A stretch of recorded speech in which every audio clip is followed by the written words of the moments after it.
Welcome to Musings and Modalities. I'm your host, Tristen Stawicki. Think of me as your pragmatic shaman bestie. Join in with other high-vibe, lovely people as I unravel spiritual ideas to help create change and growth in your life. I cover a variety of spiritual topics, sharing knowledge to meet you wherever you are in your journey. As a shaman, astrologer, and human design reader, I help you understand how to make informed decisions and incorporate different modalities using discernment and your own intuition. Today, you will gain powerful shamanic healing tools you can use to incorporate spiritual practices in non-traditional ways. Whether you're just beginning or need a knowledgeable best friend with the next phase of your journey, I'm here to help. Stay tuned. Musings and Modalities starts now.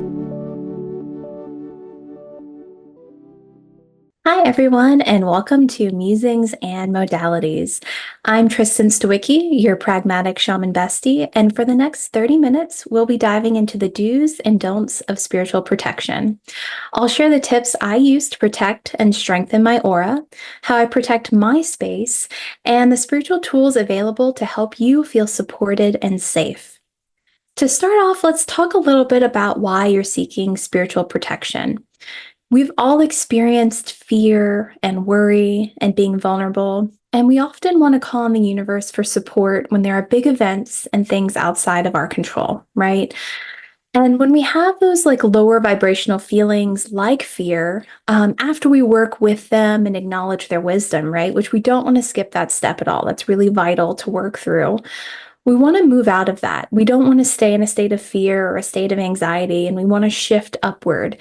And one of the most impactful things to do when you're feeling this way is to really reclaim your power, right? And I want to talk about this first before sharing tips of how to kind of feel that level of protection, feel that level of strength, because it's really, really vital to feel powerful and to call your power back to you. And so how I do that is I actually speak the words aloud and I state, with emphasis, I call my power back to me. I do this every evening as I'm going to sleep. And I do this because not only do I feel really secure in myself, but it also just helps me get back into balance and get back into alignment. And so, when you're met with uncertainty, when you're met with being uncomfortable or feeling unsafe, really standing in that power and feeling whole with your power is an incredible step so that you can then do more and more shifts, right? You can then make more moves to further kind of protect yourself and your space, whatever it is you're seeking to kind of add support to. And so I want to share how you can protect yourself and your energy. So let's kind of move into defining what an aura is and how to strengthen it. Your aura is an energy field, and it encompasses your physical body. It's your presence and has a distinct atmosphere around it. I see it as kind of this translucent bubble that's normally kind of a few inches out of your physical body, away from you, just 1 or 2 inches above. And if you're someone that's really highly empathetic and you feel extremely tuned in to other people and the world around you, your aura might be pretty far from your body and might not have rigid boundaries. When I was really starting my spiritual journey, that was the case with me, and I had to really work to kind of pull my aura back in and pull it back into alignment. On kind of the flip side of that, you could also have an aura that's almost kind of shrunk in on yourself. If you're someone that's felt very vulnerable for a long time or feel kind of almost exposed, or you felt the need to withdraw yourself, especially after a trauma, and you're trying to just shrink your essence to be as small as possible, it might be that to get back into alignment for you, you actually need to expand your aura out a little bit. And so to get into this, first, I want you to ground yourself. And one of my absolute favorite grounding techniques that I do each morning is to take a few deep breaths, right? So a few inhales and exhales. And I want you to really follow along and do this, wherever you are. And then I envision kind of a very thick cord. This could be a root, this could be rope, whatever you kind of see. And that cord is running from the base of my spine and it's moving through the floor, right? It's moving several feet into the earth. And it's kind of anchoring down, down, and then it's going to connect with the Earth Star chakra. And this is a chakra that is outside the body, right? That's connected directly to Pachamama, directly to Mother Earth. And when you connect with it, I want you to see that cord wrapping around the chakra 3 times. And then I want you to envision it wrapping around another 3 times, right? So it's incredibly kind of bound to it. And then I tie it with like a little bow and I say aloud, ground, ground, ground, anchor, anchor, anchor. And I kind of take a deep breath and I feel that connection to Pachamama. I thank her for connecting with me. And then I feel really connected and back into my body. And now that you're grounded, we can really connect with your aura. So first, connect with your physical body, right? Feel if you're sitting, kind of where you're sitting in a chair or where you're experiencing kind of the earth around you. Perhaps you're in your home. And as you connect with your body, allow any aches or pains or any messages that want to come through, right? Without judgment, and just kind of listen to them.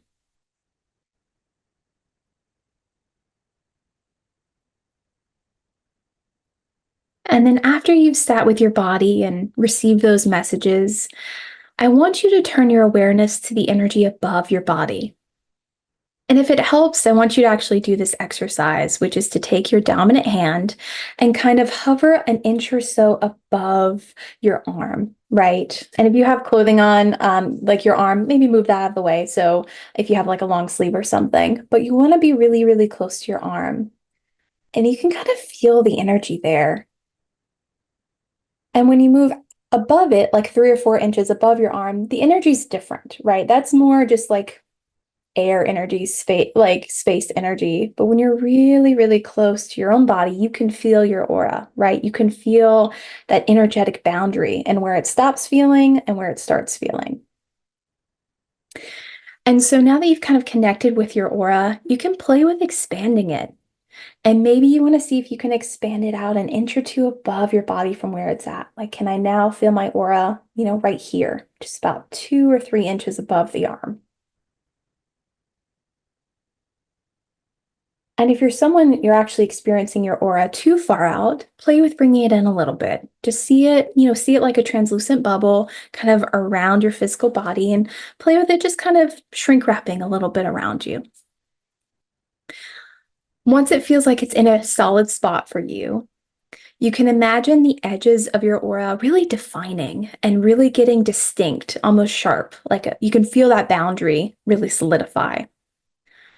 And then if you need to take it a step further, we're just going to kind of do this exercise where you can imagine your aura as like armor or cement, something incredibly strong that kind of speaks to you. And you can see that enveloping you. You can see that material kind of change. And if you're doing this in real time with me, you can feel that weight, right, of your aura. And that's not how you want to move through the world. It's really dense, it's heavy. There could even be a disconnect between you and source or, how your energy acts with the world around you, right? But I want you to try this because if you're ever in a situation where you need this armor, where you feel unsafe, you feel uncomfortable, this is something you could do at any time. And if you want support, right, because that's an extreme example where you need that, kind of almost physical armor. If you want a bit more kind of daily support that isn't as extreme, I do the same thing, the same exercise we just did, where I connect with my aura and I see that bubble rather than being kind of like a physical armor or anything. I see it just being bathed in a golden light. So I see that color move from translucent to golden. And I set the intention to be in the presence of things for my best and highest good. And I ask that anything that isn't supported simply passes me by, right? And so you can see the difference in the few examples I gave. So if you're in kind of an extreme situation, envisioning yourself in armor, right? Almost like a medieval knight or something, with kind of the material of your aura changing is incredibly helpful. But most of the time, using kind of that golden light when you're out in the world, especially if you're out in the world all day, or you know you're going to be around a lot of people, especially if you're someone that is just feels like you pick up all the energy from people around you, and that's not how you want to move through the world. That's really, really draining and really, really hard. Imagine that golden light and just only allowing things for your highest and best good to come through is so, so helpful to just give a little bit of distance from you being and acting like a vacuum where you're kind of picking up energies from everyone. Now, if you're in a situation, right, where you're in a one-on-one space, maybe you're seeing a relative or are running errands and you're seeing that person that, isn't kind or has bad energy. Maybe you're waiting in line at the grocery store and you're just like, oh, I don't want to be near them, right? I kind of can see my aura as a rubber substance or a reflective surface where any kind of venom or any unkind words or any of that kind of yucky energy can like bounce off of me or reflect off of me and attaches back to them with consciousness attached. And I do always add the term kind of consciousness attached because I don't want it to kind of bounce to them and then they not have awareness of why that isn't good or kind of not have awareness of what they're sending out into the world, right? This is kind of a loving exercise where I'm not sending anything to them that's like negative just for negative sake. I want them to be able to shift and have the opportunity to learn and grow why it's not good to kind of send that energy out. And I found that using this visualization, especially to shift kind of how your aura is out in the world, is super helpful to shift your mindset, right? Because if you have that, oh, I don't really like this energy, I don't really like this environment I'm in, to one of strength, to one of feeling supported and protected, where you can say, I might not like the environment I'm in, but I can do something about it. And when you want to release any change to your aura, right? So maybe you've gone back to your home where you feel comfortable and supported, or, you're in the car by yourself and you're like, okay, I've run all my errands. Now let me come back to neutral. You can really release any of the changes or adjustments to your aura while like visualizing kind of, if you're using the golden light, visualizing it kind of dissipate and going back to that translucent bubble where you can visualize if you've had that armor on, maybe kind of removing it completely or letting it just kind of maybe liquefy and like flow down, like whatever works for you. And you can release the material or that change to Pachamama. You can ask Great Spirit. You can ask the universe to return your aura to its true state for your highest and best good if you're having trouble with visualization. And so there's a lot of different techniques that you can use. And I hope you try them. I hope as you go through your week, you try one of these and just play around with your aura a little bit because it can always go back to that neutral state. And it's just good for you to kind of experiment and kind of learn this new skill. All right, so we've talked about kind of your energetic body, and I want to talk about protecting your physical space. And there are a lot of similar tactics you can use to protect your space. For instance, when I'm going on vacation or I want to add a little oomph to keep my like land and my space feeling supportive, I ground myself, of course, which is always going to be the first thing I do. And then I visualize a golden bubble in the middle of the room I'm in, right? And I just see it kind of right in front of me. And I do it in this space frequently, honestly. This is kind of my power space in my home. And I envision that golden bubble and I just see it kind of expanding to fill the whole space. And it takes about a minute or two, but I see it expanding and expanding. And then I see the outline of my home, right? And I see the clear lines for the doors and the windows. And then expands out and I see the connection that it has to the land. And I see the boundaries of the land and my little mailbox. And, all of the pieces of it are encased in gold. And I pour as much love and supportive energy into both the house and the land and all the rooms I'm in. And I set the intention for support. And especially if I'm going away and my physical energy won't be here, I'm telling them where I'm going and when I'll return. And many people do this for their pets. I like to communicate with my house and with my land because I want them to always feel that connection to me. And I want to feel that connection to them because I'll actually check in energetically while I'm away on my land, on my home, to make sure they feel okay, to make sure it doesn't feel like there's been disturbances or anything that's like kind of um, worrisome that's moved in. I want my space to feel like someone is still here, even when I'm away. And if you're someone that does struggle with visualization, that's absolutely fine. I wanted you to also have a few kind of hands-on things that you can do outside of kind of envisioning this golden bubble. And so one of my favorite things to do is kind of add statues to your yard. And they can be very small, right? But it could be very supportive things like gargoyles or strong creatures, something that you connect with to watch over your land, right? And your land could just be like a balcony, right? It could just be the space kind of right near your apartment or your home or whatever. And I basically give them jobs over the section they're in to act in the highest good for the land and to also protect the animals on the land. And that's been really cool to kind of have and add. Um, and that's a really easy way to just really feel the land being more supported than just the kind of land energy or the guardian of the land. It just kind of reinforces that you're here as a steward of this space and you want to help add to the energy.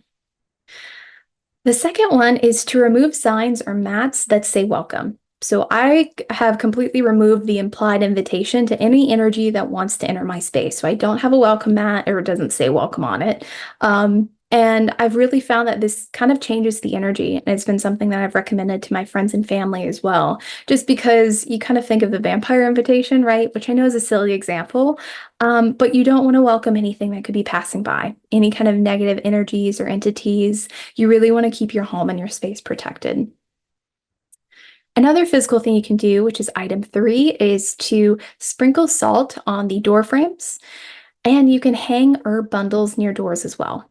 So while sprinkling the salt or hanging items, you just state your intentions aloud, which may be something like, nothing may cross this doorway that isn't for the highest intention of the home and its inhabitants.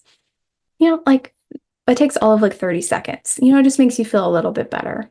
I also like to add hanging bells on doors, especially the back door, as sound, especially the sound from bells, can be used to cleanse the space and ward off any spirits or negative energies as well. And for my fourth kind of physical tip, I like to set up physical boundaries or wards through crystals or plants.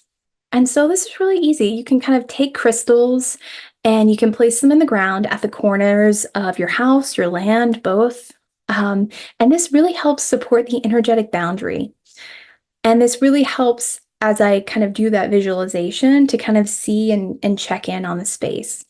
I also like to use plants in kind of the four corners of the land as I can monitor them. And if they start to flourish or if they start to look like they're in rough shape, it helps me know where I may need to pay attention to shift the energy that's on the property, or where I may need to firm up the land's boundaries. And as like an extra bonus tip, if I find that the boundaries of the land, and especially in a specific quadrant, like in the south or in the west, needs attention and it's not flourishing, I also try to turn internal and say, ooh, where do I need to firm up my boundaries? So it's like a little quick kind of tip, but it's been kind of really helpful as you do some internal reflection as well. All right, so we've discussed ways to protect your energy and your space, but what other tools are available for even more spiritual protection, right? And so the first one that I love turning to, and it's one that I use kind of every single morning, but I don't do it as a way of kind of full on protecting myself. It's just making sure I'm calling in the support of my guides. And so the first one is affirmations and prayers. And so an example of this could be, thank you, universe, for supporting me as I go into this meeting, as I drive to another state, as I speak my truth with integrity, whatever you're doing, asking for that support is kind of a great kind of first level of protection. Another example is I move through life in my day with the support and encouragement I need. Thank you, universe, for guiding me and for your wisdom as I go to a new place, as I work with a new healer, as I meet with a new doctor. Thank you, universe, for protecting me in my home as I travel overseas. So as you can see, I kind of had a tiered language there. And I do use a tiering system of language when asking for protection intentionally. I often call on support 90% of situations, right? I really only call on protection for serious situations and when I feel out of my depth and I really need more than just, kind of the presence of the energy behind me. I'm like, I need a full on, someone to kind of step in, or I need more support than I can give myself. And I'll cover why in my BFFs only section, but I just wanted to tease that here. The second way is to work with your guides and to call upon your spiritual helpers. So, Archangel Michael, huge imposing presence, like big ass sword, badass dude, absolutely amazing. An incredible kind of archangel to call upon. Mother Mary is super helpful when calling on protection for children. Or if you're calling on protection for someone that's a very gentle spirit, right? Mother Mary's presence is so comforting and radiates kindness. It's so gentle that it's just incredibly comforting to anyone around her. Hecate is an incredible goddess and a deity that anytime I need protection from a masculine energy, like I call upon her, she shows up, she's amazing. And even though I used kind of Archangel Michael and Mother Mary as examples, as always, anytime I reference things or traditionally kind of religious topics, no, I'm doing this in a way that is above religion. It's very much, these are guides that work with anyone, no matter what. I also use examples of the universe if that's easier language for you, and just ask that, you can ask a general call for a guide to come through without naming one specifically. And you can also ask for, support or protection from your entire guide team and ask to feel their presence, which is really, really, really comforting. The third way is you can work with herbs in food, in tea, or in salt baths, or all three. So rosemary, lavender, mugwort, sage, peppermint, nettles, all incredibly supportive plants. You can work with these in teas, and I really like to work with these plants through warmth, right? So whether that's through ingestion or through bathing, it really brings a comfort to you, which is really lovely to have, especially when you're feeling a bit vulnerable.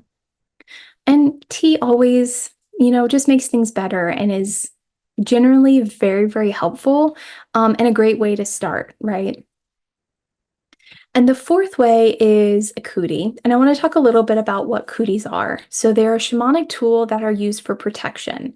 And the term kuti means change or a turning point in the energy.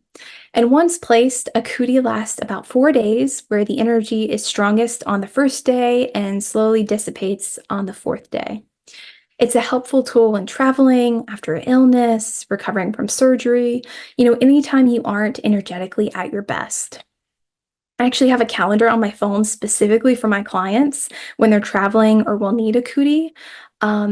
And it's really kind of, I've had one placed on me. Unfortunately, shamans can't place it on themselves, which kind of sucks, honestly, but I just have other shamans I know place one on me as I need it.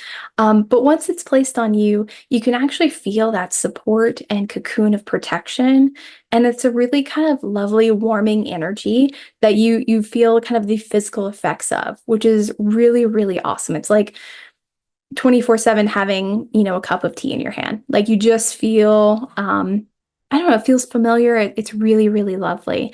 And I wanted to mention that one because I know it's not something you can obviously place on yourself, but there are so many spiritual tools that hopefully the healer that you're working with, or if you choose to work with me, that I wanted to let you know is available to you. And so like my clients know they can text me and ask me for it. And it's not something that takes long to place. It's just a quick ritual that I go through with my mesa.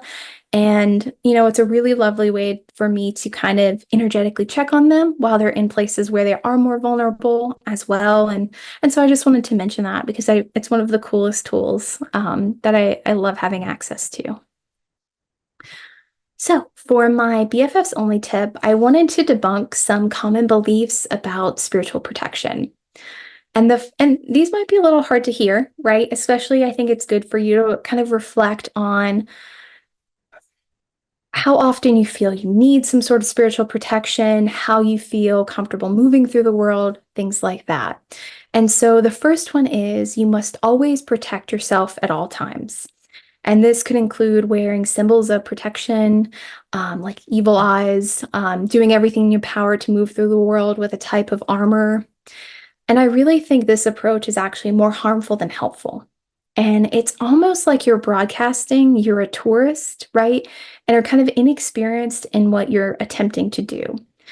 And ultimately, I want you to be more secure in your power and feel supported enough to move through the world and to move through each day without all of that noise and weight. And that type of protection can really dull your experiences, can really reduce your ability to receive messages from the universe and from your guides, and is not something I recommend at all, right? I hate to say it, but you almost make yourself an easy target to pick on from negative entities and energies when you're showing your fear and vulnerability, right? You're broadcasting that lack of inner strength. And the second one is more spiritual protection is better. The level of spiritual support or protection should always match the situation you're in. So, going through daily life, I only ask for support from my guides to share their wisdom, to share light nudges. For travel, I'll ask for support from specific archangels. I'll ask for, maybe ease and grace to make sure my luggage arrives, stuff like that. And then for more amped up situations, right? Recovery from surgery, I'll ask for protection kind of during and after illness. I start ramping it up and asking for even more help to match, the situation that I'm going through. But I don't want to ask for like the highest level of protection when I'm just trying to move through the world, when I'm just, going to the grocery store, something like that. That really doesn't match energetically what you need, right? It's really nice to feel that the universe has your back, especially when you aren't feeling 100%.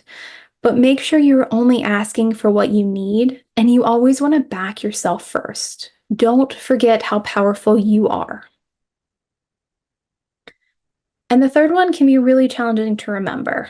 And that is if something bad happens to you, that it's a curse, a hex, a spell, it's due to lack of protection. If only you had protected yourself more, done this or that, it wouldn't have happened. And all of that is absolutely not. That's not the case, right? There are so many reasons why bad and terrible things happen. And your first thought should not be, how could I have stopped this? How could I have prevented it? How can I get out of this, right? But can I learn from this? How can I grow from this? What does this open up for me? And even with the full protection and support from the universe and from your guides, bad things still happen, right? And I don't say that to provoke fear, but to provoke acceptance, to provoke thought and building up your tools for recovery when unimaginable things occur. We all experience moments of feeling powerless, of feeling vulnerable and afraid. And I really hope today's episode kind of shared step by step ways to protect your energy, using tactics to strengthen your aura, to reinforce your own power first, right? That's where you want to start.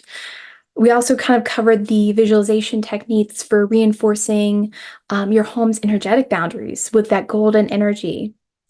And as I mentioned, if you're someone that struggles with visualization, there are ways to add physical items to your home and land, where you're creating those crystal wards, you're adding small statues, and really lean on your spiritual toolkit. You can always call upon your guides and deities, the universe. You can always work with herbs. And of course, there are shamanic tools available like cooties for when you need even more protection. And I really hope today's episode made you feel a bit better and more secure in your own power. Thank you so much for watching Musings and Modalities with me, your pragmatic shaman bestie. Tune in the second and fourth Mondays of each month at 8 a.m. Pacific, 11 a.m. Eastern for more fabulous episodes. If you haven't worked with me before, I'm offering a free 30-minute call for chakra clearing and balancing. That's where I'll use Reiki to remove energetic blockages, align your energy, and replenish where you are feeling a bit depleted. For those of you who'd like to work with me one-on-one with a specific purpose in mind, I've launched a 12-week program that is a quantum leap into a new magical you. This container is an invitation where you can leave behind the parts of you holding yourself back and really embrace your next level. This program includes weekly 90-minute calls with me one-on-one that cover a personalized daily routine, learning your astrology, your human design. We'll do some amazing candle ceremonies and rituals, as well as past life and energetic clearings. Additional details can be found at musingsandmodalities.com. Thank you for listening. You've been listening to Musings and Modalities with me, Tristen, your pragmatic shaman bestie. For more powerful healing tools, join me every second and fourth Monday at 8 a.m. Pacific on Transformation Talk Radio. I cover a variety of topics to meet you wherever you are at on your spiritual journey. Learn techniques to work with pendulums, past life healing, astrology, and more. Please share the show and subscribe for more guidance from your pragmatic shaman bestie at musingsandmodalities.com.